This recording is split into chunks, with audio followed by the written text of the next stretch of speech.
Now, with this, I would like to move on to our next speaker, who is Siddharth Banerji, Head of Logistics Operation India, IKEA India Private Limited, who shall be speaking on the topic, the physical supply chain bridging the physical and digital worlds for next-gen logistics.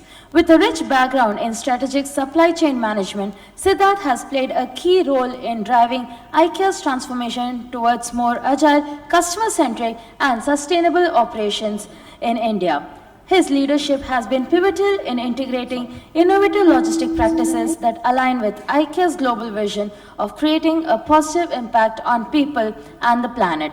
We are honored to have him with us to share his expertise and perspective. Let's all put our hands together and welcome Mr. Siddharth Banerji from IKEA.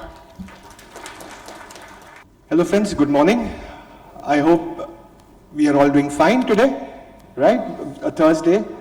And we are here. I think I already got 2 calls from my team that something has gone wrong, and hope you guys are not getting calls already. But I think that's the parcel of the job that we do, right? Am I audible? Yeah, okay. Great. Hey, a Swedish way of saying hello, how are you? A little bit about IKEA, what we are. We are the global largest furniture manufacturing and a retailer. I believe at any point of your life, you must have visited an IKEA store. If not, I will urge you, please go, have fun, at least for the food, for sure. But we believe to do things and keep things very simple. Our father, our founder, Mr. Ingvar Kamprad, who is no longer with us today, for the last 80 years, he believed a very, very simple concept: to create better everyday life for many. Sounds very simple, easy to remember as a vision and a mission. But trust me when I say this, it's goddamn difficult to do this. To do this today, IKEA after COVID is something we are evolving. Traditionally, it's a retail organization. It's a cash and carry heavy company. But now, after COVID, we have the direction of omni-channel.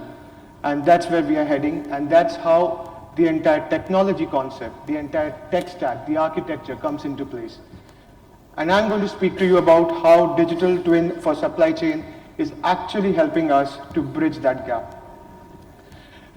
Now it's very important, it's a huge gambit about digital supply chain and the twin. We talk about a lot of things. There are like multiple things that we have on this particular forum, but then what actually benefits you? So I'm going to talk to you from a supply chain, from a fulfillment point of view, how this is impacting and helping IKEA to be ready for the future. Just to keep it very simple, I'm very proud about the fact that today in India, we are doing 100% EV deliveries across our primary markets. No other competitor has come close to that. They have goals 2030, 2035, but we believe sustainability is the key for IKEA. One of our missions, one of our goals is to care for people, is to care for the planet. How did this digital twin, or how does the digital landscape help us to achieve this? It's been a long journey. Since 2018, when we opened the first store in Hyderabad, from there, this entire journey started. And most of my friends and colleagues will remember when we started talking about EVs in 2018. It was what, 3-wheelers, 2-wheelers only. We never had the construct of a 4-wheeler. It was a very far-fetched idea. And forget about having an EV about 2 ton. That would be like a dream far-fetched, that it cannot be achieved at all. But today we have. How did we do it? This technology really helped us with constant communication with the OEMs, enhancing their telematics, understanding the battery life, doing the demos in your peak areas, how the battery degradation is happening, how the vehicle health is there, how the driver is actually driving the vehicle, are we on track with that? It really helped us to do a fleet simulation, to understand which is the optimal fleet for IKEA. It's a little different when we talk about IKEA as an SKU. It's not that simple when we talk like our competitors. Our average parcel size starts at 7 kilos. It goes up to 20 kgs. Our truck orders, the one that you buy, the furnitures, starts with 100 kilos. So imagine that kind of a SKU split you're doing in EVs today. So this tool, the entire transformation tool has really helped us.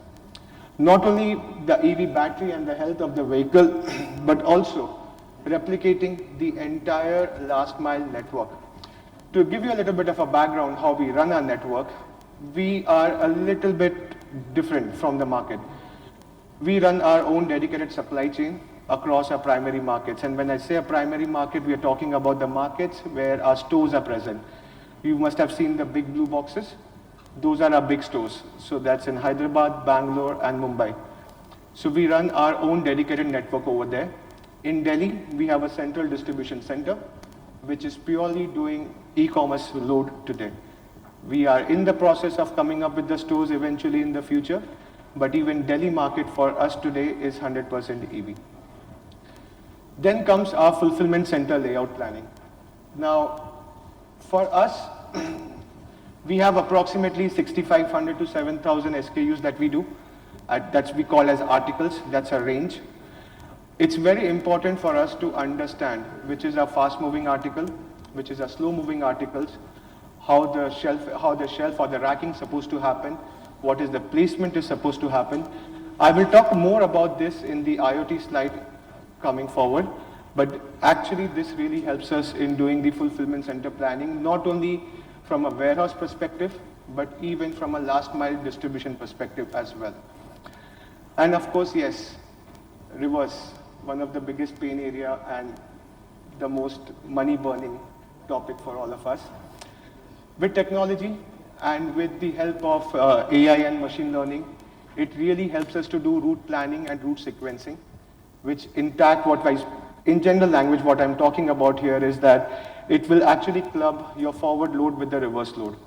So it's not a human intelligence anymore. It's not a person, a local person who knows the area, who knows the locality, the zip codes.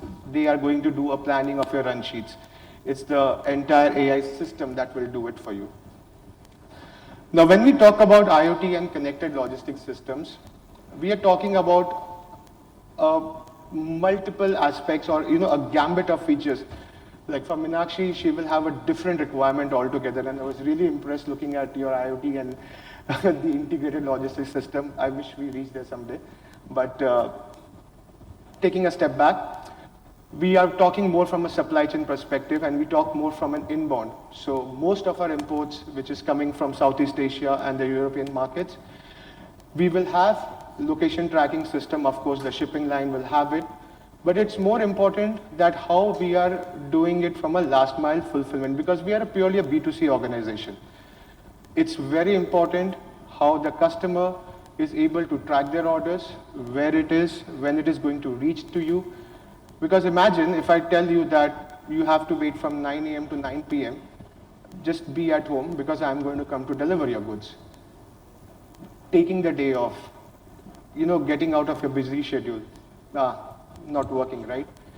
But with the help of something called as a delivery management platform that we have, we kind of do a location tracking, we kind of do slotted deliveries, and we are able to manage the load and give the customer that visibility that when would actually be your delivery within a particular slot time, so that the entire day of a customer is not at all blocked for just a home delivery service. With that, it helps us to actually, as I said, it gives you a predictive delivery time, and along with that, it helps me to have a much, much accurate forecast. Today, I'm happy to share with you that our forecast accuracy is somewhere in the range of 98 to 99%. That's a huge achievement, because that's something when I came from my previous organization, we really used to struggle with the forecast. And we talk about making flex with your TSPs, your vendor. Rahul, if he's in the room, he can understand what kind of a conversation I used to have with him building flex capacities. But no, that is something we are kind of moving out eventually, because that's directly your bottom line that is going to take a hit if you start building flex. And of course, as I spoke about the delivery management platform, we talk about the automated dispatch plan, where you will have your load sequencing, your route planning, your capacity planning, including the count of vehicles and the count of delivery boys, helpers, everything designed a day before with the help of this platform. To talk about a little bit about IKEA, we use something called as roller cages for our last mile delivery service. It's nothing but a steel cage which is in the dimension of a Euro 4 pallet. It's a 4x4 steel cage. It's one of a kind in the industry because nobody uses this today. We stack our goods. We make sure this roller cage leaves from our fulfillment unit, which is our stores, till our last mile centers. With the help of RFID tagging, with the help of smart pallets, and with the help of the geotagging of these devices, it helps us to keep a track of our assets. What's the condition of the asset? Where is it currently today? Because this is a huge investment for IKEA. And we buy our own assets. It's our own thing. So we kind of let it out to the TSPs and we kind of make sure that, we have a track of our assets, which is today, I think, usually most of the people, most of the organizations I've been reading about, it's more of a manual tracking that, okay, at the month end, let's do a reconciliation. It's a huge time-taking activity. But the help of this technology, we have really shortened that bandwidth and actually put the bandwidth of the team where they need it. And yes, something that we all strive for, data. Data, data, data. Without that, no optimization, no cost efficiency, no improvement of KPIs. So it's very important that with the help of technology, we are able to build our automated systems, automated reports. So now it's more of a proactive approach than a reactive approach. So today, if I look at my KPIs dashboard, I can ask my team, I can see something is going wrong because your KPIs are not meeting or your routes are getting choked, your routes have reduced. What exactly is going wrong? Earlier, this used to be a CAPA or a RCA or a reactive approach, and then we are not solving it at a root level. The customer impact has happened, but now it's more of a reactive approach from our organization. So to summarize what we just saw today, smart sensor and telematics with the help of AI, EVs, it really helped us to scale our EV fleet. With the help of live GPS, route planning, load sequencing, capacity planning, I am able to do dynamic route shuffling. Today, don't have to rely, or my team doesn't have to rely on one individual's expertise. If that individual does not exist in the ecosystem, this whole thing will take a hit. And we have seen that in the past. So we have kind of moved out of that. And of course, paper. We all have faced this issue, right? Too much of paperwork, too much of PODs, customer sensitive information. As my learned colleague spoke about cybersecurity, this is more from customer, the personal information leakage that happens, which is one of our biggest problem, right? So it becomes contactless, it becomes a completely automated system. Now let's talk about a little bit on the upstream, what happens. So today, when we talk about a smart fulfillment warehousing system, not only in IKEA India, because we are present in more than 27 countries with more than 400 stores, be it the standard stores or the small stores. Evolution is in our DNA. That's pretty constant, and we really work on the ergonomics and the well-being of our co-workers. That's like the priority or a very, very key value for IKEA. If you look at the picture here, this is something called as an exoskeleton that we did in one of our stores. I think that's Portugal, but maybe I can come back to you guys.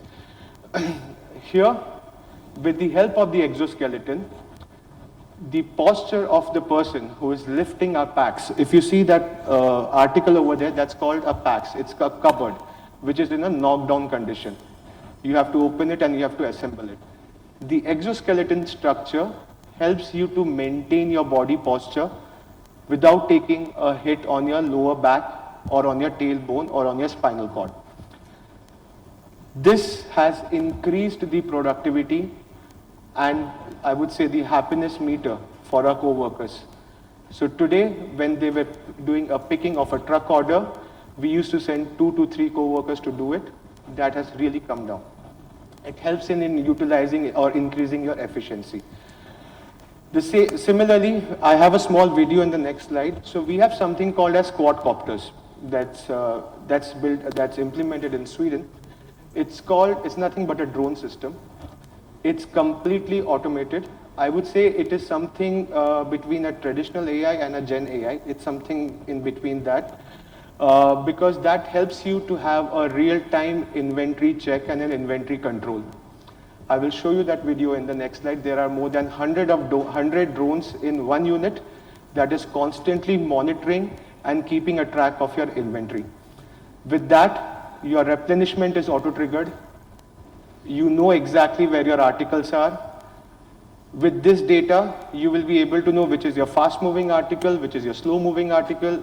Do you really need to change the racking positions of those inventory? All that information is available through this.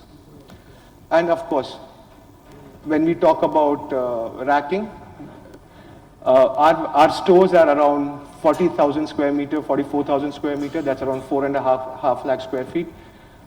Imagine if a co-worker has to fulfill 1,000 orders and is walking across the entire unit.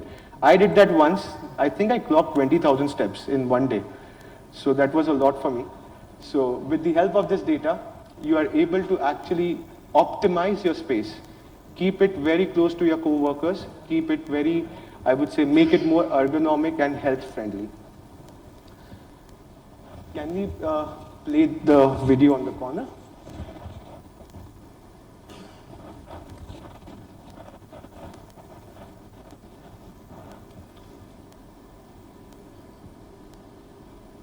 No audio?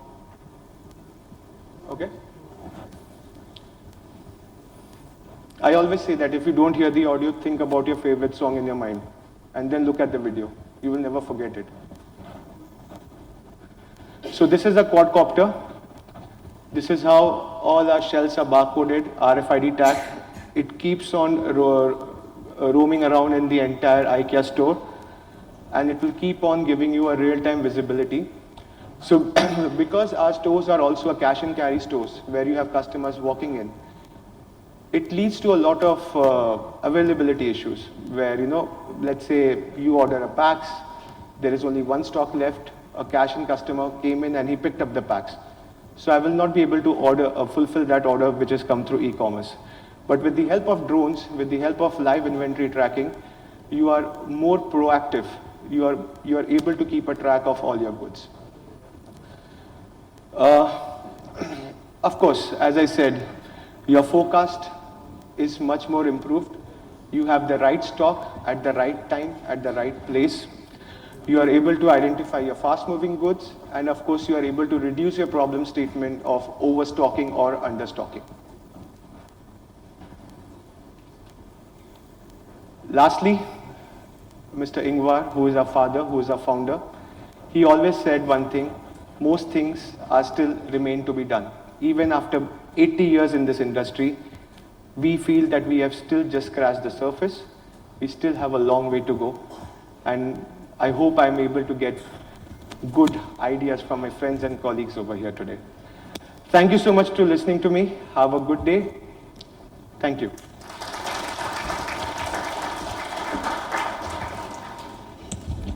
Thank you, Mr. Banerji, for that wonderful session. Now, I would like to call upon Mr. Jyotish Jagjive, E-Commerce Logistics Head Decathlon, to do the honors of felicitating Mr. Banerji.